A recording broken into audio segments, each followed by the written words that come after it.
Bienvenidos una semana más a estas reflexiones bíblicas sobre el Evangelio según San Marcos. Podríamos preguntarnos qué tal va la vida, más allá de la pantalla, más acá, sobre todo cómo asumimos dificultades, límites, enfermedades de los demás y propias también. Y en la vida hay muchas dificultades y muchos límites. En la vida de vez en cuando hay crisis que no sabemos bien por dónde orientar nuestro camino. Pues también queremos desde el Evangelio según San Marcos acercarnos a la crisis de los discípulos con Jesús. También la tuvieron. También la humanidad del Verbo ha pasado por una situación de dificultad, de crisis, para poder seguir adelante. Como seres humanos nos arrimamos con cariño a la humanidad del Hijo de Dios para afrontar nuestras crisis desde sus sufrimientos, acompañándolo siempre. Bienvenidos.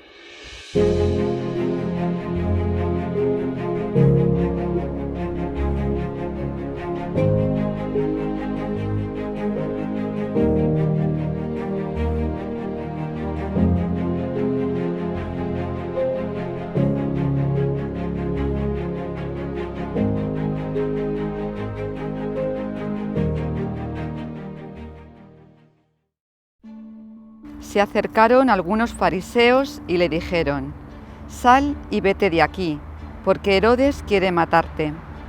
Él les contestó: «Id a decir a ese zorro: yo expulso demonios y llevo a cabo curaciones hoy y mañana, y al tercer día soy consumado. Pero conviene que hoy y mañana y pasado siga adelante, porque no cabe que un profeta perezca fuera de Jerusalén».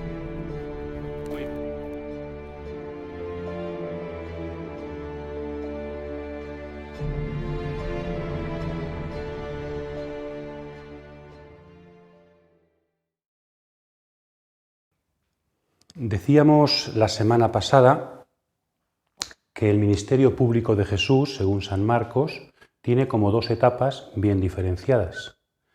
Hay un punto de inflexión donde se deja Galilea y la perspectiva del milagro y la perspectiva de la parábola y se reconduce la misión hacia Jerusalén y la perspectiva de la persecución y la muerte. Hoy nos preguntamos, ¿esto por qué fue así? ¿Por qué cambió Jesús el horizonte de su misión? Pedro y los discípulos no lo comprendieron.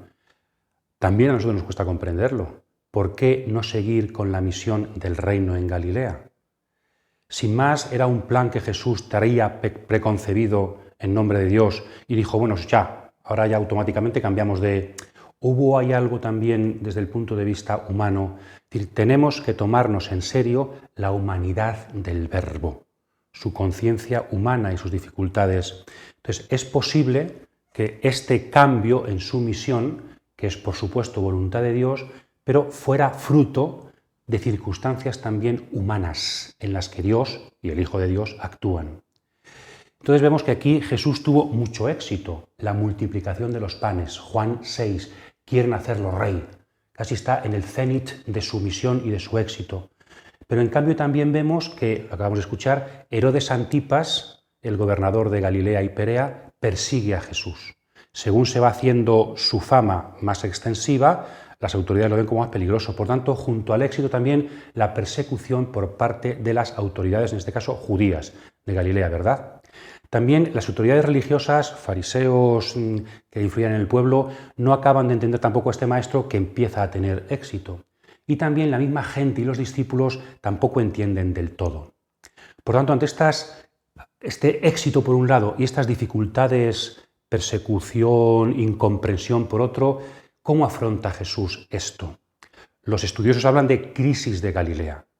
Y se produce un impasse, ¿ahora qué hay que hacer con la misión? ¿Continuar igual? ¿Huir? Quizá algunos piensan que ese viaje que vimos por la Decápolis fue una posible huida de Jesús. ¿Tiene Jesús que huir a otros sitios para que Herodes no lo persiga? ¿Tiene que continuar igual pase lo que pase? ¿Tiene que cambiar estrategias para que la gente lo comprenda mejor? ¿Tiene que liderar a la masa frente a Herodes? ¿Qué es lo que hizo Jesús? Ninguna de estas cosas, sino que se metió más en la boca del lobo. Está en Galilea y aunque estuvo de misión por otros sitios, pero lejos de huir, lo que va a hacer es eso, tomar el toro por los cuernos, meterse en la boca del lobo, ir a Jerusalén, al centro de la persecución. Jesucristo, las dificultades de su misión, la incomprensión incluso de los suyos, le sirven para hacer un discernimiento y la crisis se convierte en una insistencia mayor, en una radicalidad absoluta de su tarea y su misión. Por tanto, desde aquí hemos de entender, ¿no? Jesús asume un momento de dificultad y vamos a ver cómo y desde qué perspectivas él decide subir a Jerusalén, invitando a los discípulos a subir también con él. Las dificultades no lo apartan de la misión, sino que le hacen intensificar su misión e ir al corazón de la misión que el Padre le ha conducido. La entrega se intensifica, se hace absoluta y total hasta el final.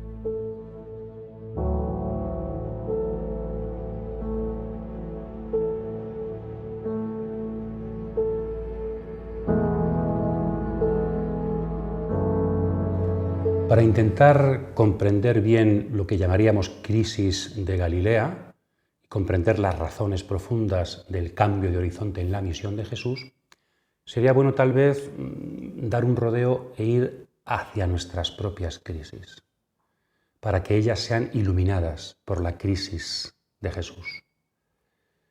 Nuestras crisis. La vida está llena de momentos de dificultad.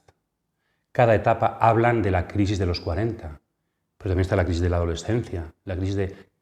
Toda la vida es crisis. Ya sabéis que crisis viene de la palabra krino en griego, que es juzgar. Y momentos de juicio, momentos de discernimiento, momentos de decisión en la vida. Las dificultades de la vida son una oportunidad para replantearnos el camino de la vida. Todos tenemos crisis.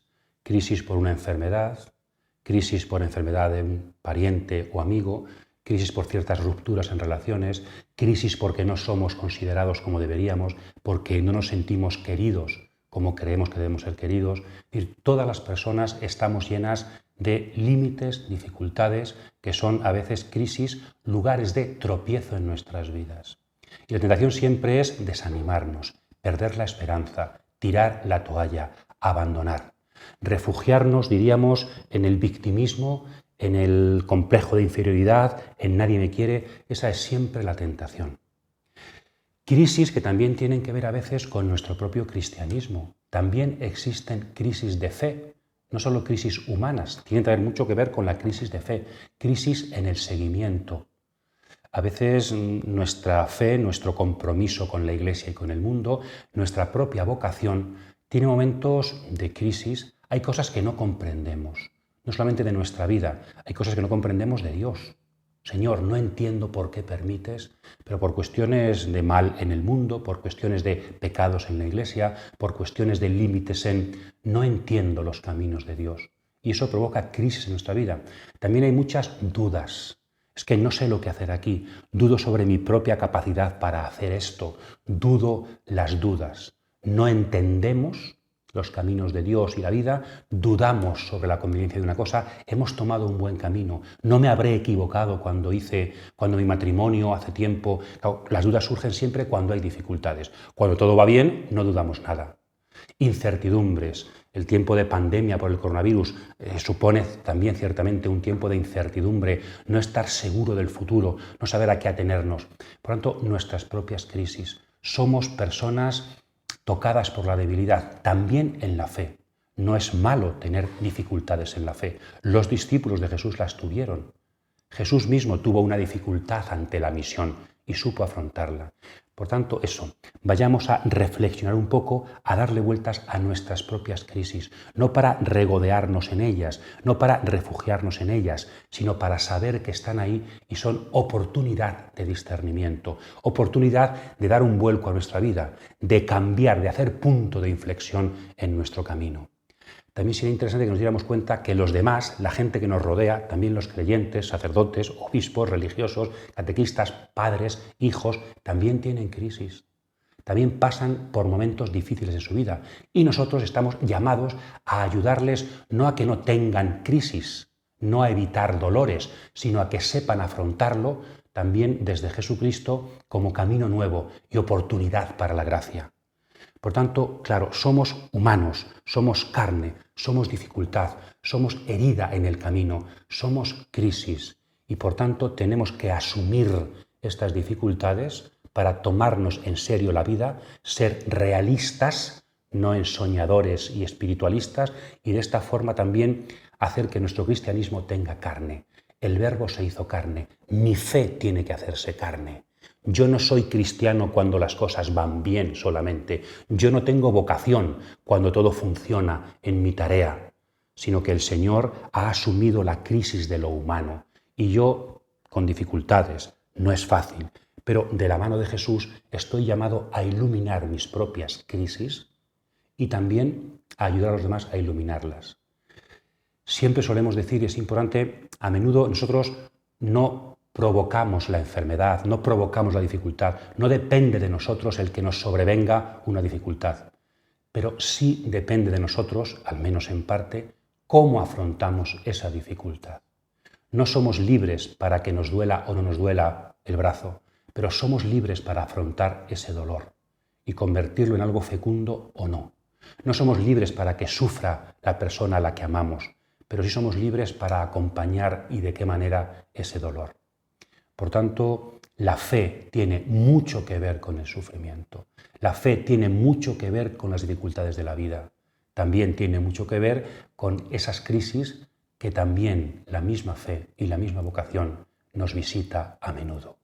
Por tanto, en esta reflexión queremos eso, tomarnos en serio las dificultades propias de cada vida para que el Señor, que sufrió también nuestra dificultad, ilumine el camino y nos devuelva la esperanza.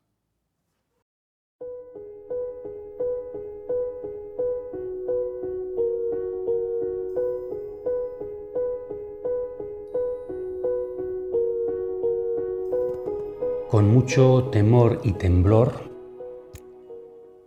avanzamos en un tema difícil y que hay que matizar mucho para no entendernos mal. Quizá lo más grave y difícil en la crisis de Galilea no es tanto la crisis exterior, diríamos, ¿no? Pues que hay gente que persigue, discípulos que no entienden, personas que quieren hacer rey y no han entendido el reino tampoco. Esto es crisis y es malo, pero lo principal es cómo vivió Jesús por dentro esta dificultad. Es decir, podemos hablar de crisis de Jesús, de crisis en Jesús. Yo creo que si entendemos bien el concepto, sí. ¿Podemos hablar de la muerte de Jesús, de la muerte de Dios? Claro. Pues también podemos hablar de la crisis del Hijo de Dios. Podemos hablar también del límite del que es omnipotente, claro. Entonces Jesús de Nazaret también vive un periodo de crisis. Y esto es más grave que lo anterior. Ponemos algunos ejemplos. Cuando, por ejemplo, hay pandemias o tenemos dificultades o nos ponemos enfermos, vamos al hospital. ¿Qué sería lo peor que nos podría pasar? No tanto que me ponga yo enfermo, sino que los médicos se pongan enfermos.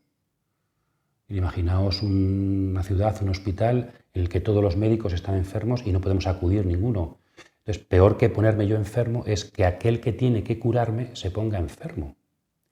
Yo recuerdo siempre, como memoria de mi niñez, que lo que peor yo llevaba, todavía se graba en mi conciencia, no es tanto que yo me pusiera enfermo, sino que mi madre estuviera enferma, porque era como el referente. Si yo me ponía enfermo, pues había alguien que me iba a cuidar, tenía un apoyo, una referencia, pero en cambio si ella se ponía enferma, yo no podía quedarme, por tanto que se ponga otro, aquel que es mi referencia, que se ponga enfermo, es peor que el que yo me ponga enfermo. El que yo esté en crisis es malo, pero imaginaos que aquel que es mi Salvador se ponga en crisis. Imaginaos que aquel que puede ayudarme a mis dificultades se haga impotente. Imaginaos que aquel que tiene que darme la vida se deje matar. Eso es lo peor que nos puede pasar. Que aquel en quien hemos puesto nuestra esperanza esté en crisis. Por tanto, la crisis de Jesús en Galilea, como después será el cumplimiento total de la crisis, la muerte de Jesús en el Calvario. Esto es lo peor para los discípulos. Y Jesús, el Verbo encarnado, quiso asumir también la dificultad del futuro, la crisis del camino. Quiso asumir todo lo humano menos el pecado. Y la crisis no es pecado. La incertidumbre no es pecado. El tener que decidir en la dificultad no es pecado. El tener que asumir sufrimientos que a veces uno no comprende del todo y tiene que fiarse de Dios no es pecado. Pues Jesús de Nazaret, el Verbo de Dios, quiso asumir esta crisis con nosotros. Por tanto, de la mano de Jesús no solamente vemos, Señor, tengo dificultades, ayúdame. Esto es una dimensión importante, sino el Señor también tiene dificultades conmigo.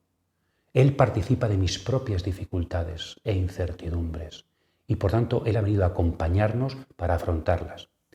Entendámoslo bien, no se trata de Jesucristo que no sabe lo que hacer, que es un vagabundo que no sabe ni conoce a Dios. No, no es eso, sino que en su conciencia humana también se ha asumido el límite y la dificultad ante el futuro. También se ha asumido la necesidad de esfuerzo y libertad y decisión y voluntad férrea. Eso lo ha asumido el Verbo de Dios. Por tanto, Jesucristo no ha venido solamente a resolver desde arriba nuestras crisis, sino que ha venido a entrar en crisis con nosotros para acompañarnos en la dificultad y para abrir horizontes desde dentro, desde dentro.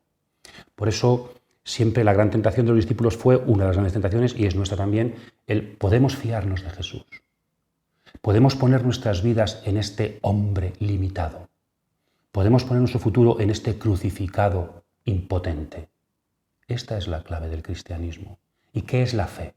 La fe es saber que en este hombre derrotado habita el poder de Dios.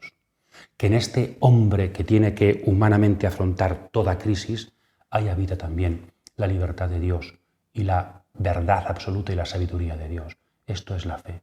Por tanto, nos fiamos de un Dios en crisis, nos fiamos de un Dios pequeño, nos fiamos de un Dios en la encrucijada, porque ha venido a sacarnos de la encrucijada con nosotros, desde dentro, desde abajo.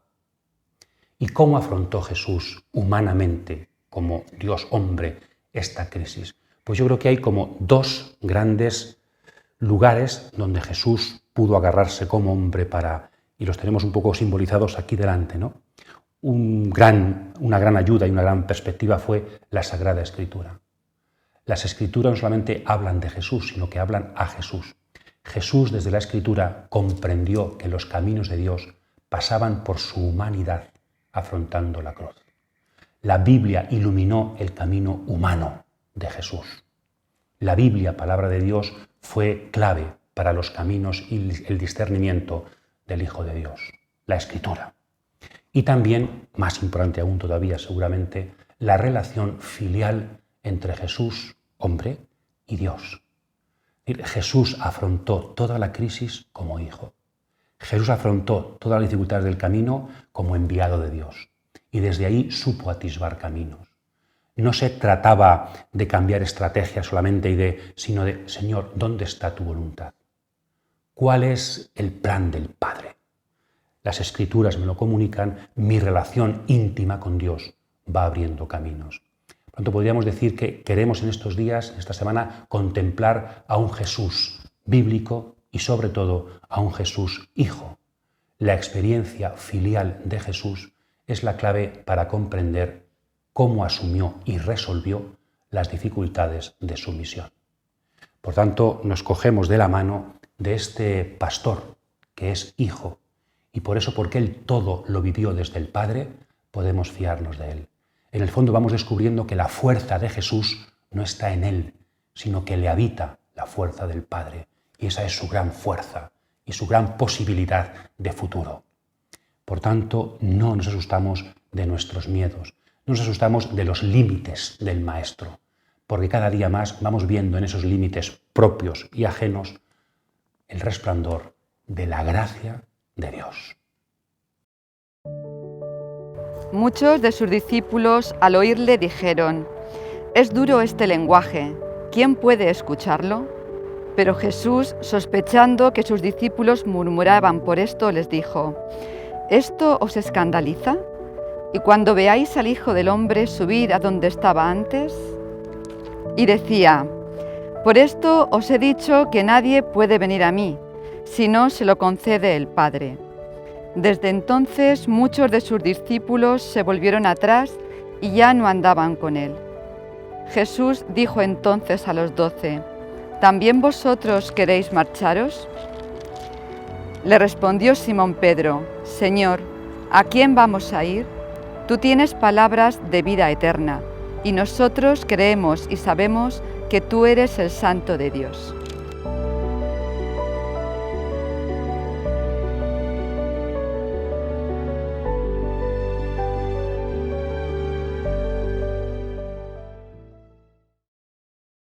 El Evangelio según San Marcos lo subraya menos, pero si nos vamos al capítulo 6 del Evangelio según San Juan, también en mitad del ministerio, cuando la confesión de fe de Pedro, que veíamos en Marcos 8, ¿verdad? Solo que ahora no estamos en Cesarea de Filipo, sino que estamos en Cafarnaún, después del discurso del pan de vida, del discurso eucarístico, dice Juan que muchos de sus discípulos lo abandonaron, dejaron de seguirle, dejaron de andar con él. Es decir, la crisis de Galilea provocó pues, que Jesucristo se quedara bastante solo, que su éxito fuera completamente, se acabara, ¿no? Y esto, si sucedió entonces, también puede suceder, sucede a lo largo de la historia de la Iglesia y de nuestra época, ¿verdad? La crisis de Galilea, las crisis en la fe, provocan que muchos dejen de seguir a Jesucristo. Es decir, no seamos ingenuos, ¿no? La crisis de Galilea supone la pérdida de la fe y mucha gente que abandona la Iglesia, que abandona a Jesús, que no entiende sus palabras o no quiere aceptar sus retos. Y en cambio, Jesús entonces se sitúa ante los 12. Es de las pocas veces que aparece en Juan los 12. Y entonces él se vuelve y les pregunta, ¿también vosotros queréis marcharos? Yo cuando leo este texto de San Juan es difícil que no se me pongan un poquito los pelos de punta, porque aparece un Jesús muy afectivo y muy débil, casi abandonado, y le pregunta a sus últimos discípulos, a los amigos más cercanos, ¿también vosotros me queréis dejar solo? Y Pedro, siempre Pedro, el que mete la pata tantas veces, pero con un amor intenso a Jesús, Señor, ¿a dónde vamos a acudir? Solo tú tienes palabras de vida eterna. Y esto suena precioso, ¿no? Señor, ya no tenemos camino, hemos dejado todo por ti y contigo hasta el final.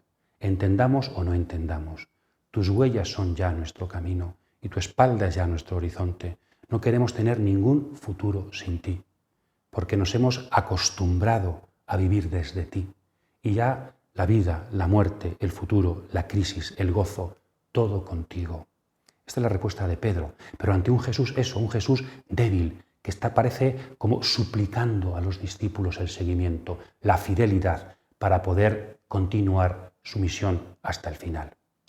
Entonces también hoy esta pregunta podría resonar también en nuestras vidas y en nuestra fe.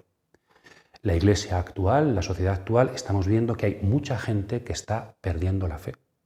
Hay mucha gente que se está alejando de la Iglesia. ¿Y qué solemos mirar sobre todo? A esa gente y cómo hacer para y cómo conseguir estrategias para. Y a lo mejor deberíamos pararnos, como en Cafarnaún, en presencia de Jesús, en una relación íntima y escuchar de sus labios la pregunta. Él se dirige a nosotros y nos pregunta esto, ¿no? ¿También vosotros queréis marcharos? Porque sois libres. Sois libres. Tantos se han marchado, ¿por qué vosotros no? Entonces también Jesús a mí me pregunta esto, ¿no? Cuando la fe parece ser algo que no está de moda, cuando la crisis está acabando con tanta gente que no cree ya en nada, ni orienta su vida desde el Evangelio, ¿y yo qué? Pero es una pregunta que no es una pregunta sobre coherencia humana, sobre ser un gran... No, sino sobre relación afectiva con Jesucristo. La crisis de Galilea es la oportunidad, la crisis en mi vida es una oportunidad para reconducir la fe hacia ese lugar afectivo en el que siempre tuvo que estar. No seguimos un proyecto, no seguimos una ilusión, no seguimos una meta ideal, no, seguimos a una persona que nos quiere. Y por eso el seguimiento es afecto por esa persona, vinculación a su destino. Este es el precioso texto del final del capítulo 6 del Evangelio según San Juan. Yo, como Pedro, podría atreverme también a decir, Señor, no tengo a dónde ir sin ti, no quiero ir a ningún lugar sin ti. Prefiero estar en crisis contigo que triunfar fuera de ti. Como diría Ignacio de Antioquía, precioso, Camino del Martirio en Roma, siglo II, prefiero morir con Cristo que reinar en los confines de la tierra. Esto es ser discípulo, esto es dar pasos en la fe.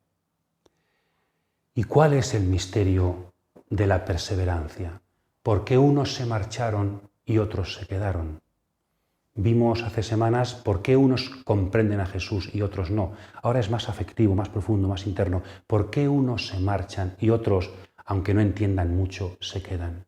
¿Por qué hoy también hay gente que se marcha y yo u otro? ¿Por qué?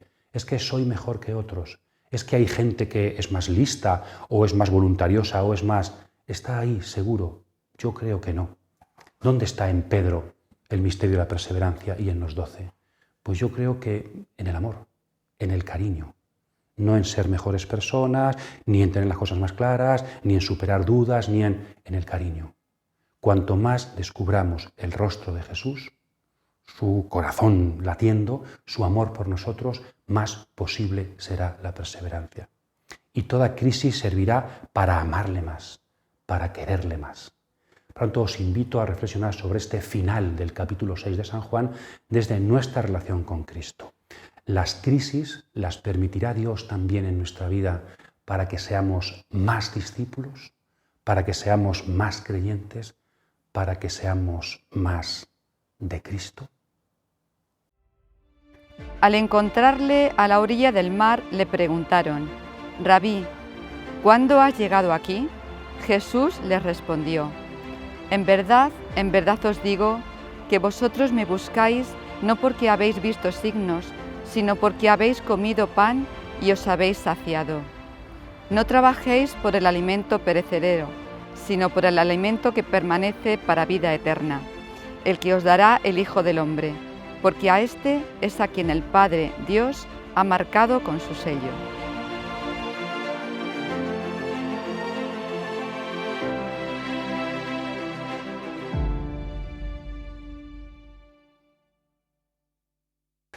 Os invito ahora a fijaros en un detalle de ese capítulo 6 del Evangelio según San Juan, y es el discurso del pan de vida, un discurso netamente eucarístico después de la multiplicación de los panes.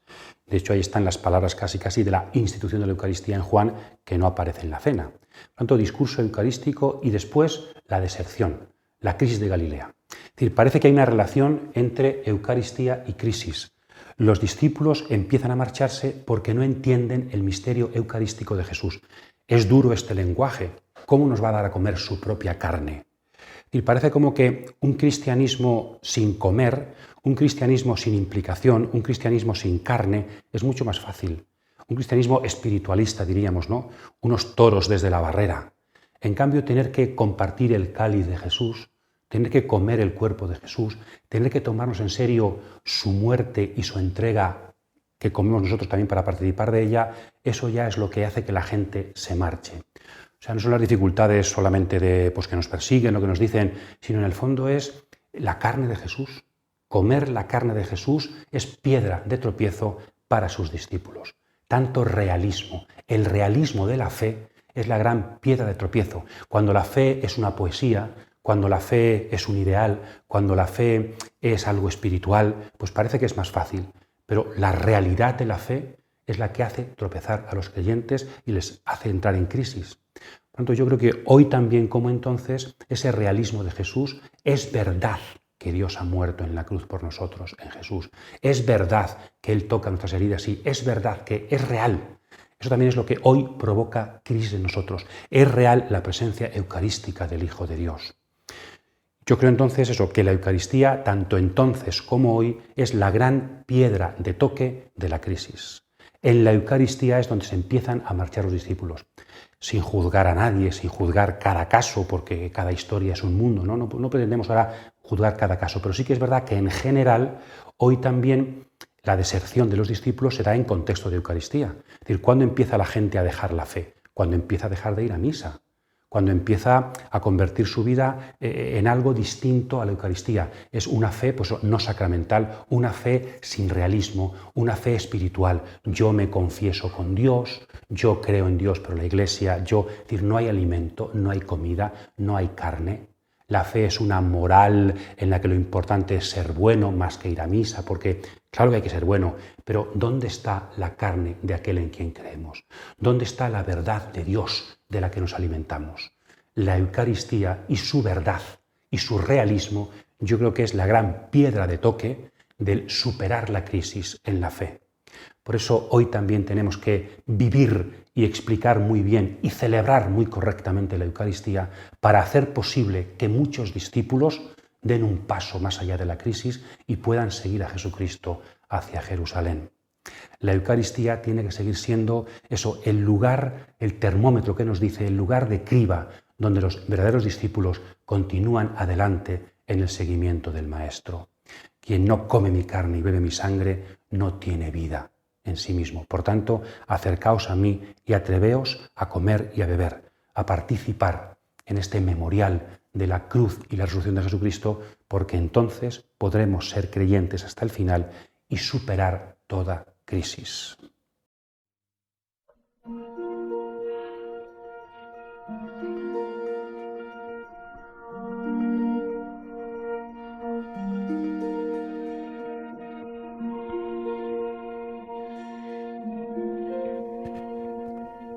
En esta reflexión de esta jornada, por tanto, os invitamos a reflexionar sobre nuestras crisis y su futuro. Recuerda un poco, te invito a recordar cuando has estado en crisis. ¿Cuáles han sido las razones, los motivos? ¿Qué suele ponerte en crisis? Porque conocer las raíces ayuda mucho a buscar las soluciones. Y también, si miras al pasado, ¿qué te ha ayudado, qué te ha dado luz para salir de la crisis? Una segunda pregunta interesante, ¿verdad? Porque lo que te dio luz en el pasado es posible que hoy también pueda ser luz para salir de la crisis. Y otra pregunta sería mirar al futuro, ¿no? ¿Cómo te sientes hoy para afrontar nuevas crisis? ¿Vas asumiendo esa fortaleza interior para poder dar respuesta a lo que venga, también para ayudar a los demás a afrontar las dificultades? ¿Cómo te ves ante el futuro? Porque las crisis van a continuar. Y luego también, cuando has salido de la crisis y también hacia el futuro, todo ha sido, ya se ha pasado la crisis, o también has salido reforzado de esa crisis. Sería importante que viéramos cómo las dificultades han dejado huella positiva, también positiva en nosotros. Ser capaces de ver lo bueno en lo que ha pasado malo. Ya sabéis que Dios siempre saca bienes de los males, dice San Pablo, dice la Biblia en general. Entonces eso, una reflexión teologal, una reflexión bíblica y creyente sobre las crisis del presente, también de la Iglesia y las del futuro. La Iglesia pasa por crisis para ser rejuvenecida y fortalecida. Y otra pregunta quizá aún más difícil, profunda o no sé. ¿Qué supone en ti pensar en un Jesús en crisis? En un Jesús hombre y limitado que tiene que afrontar las dificultades conmigo. Un Dios que se ha hecho impotente para compartir mi impotencia y resolverla desde dentro, conmigo, no solamente sobre mí. ¿Qué provoca en ti el que la fe no tenga a veces la fuerza que querríamos?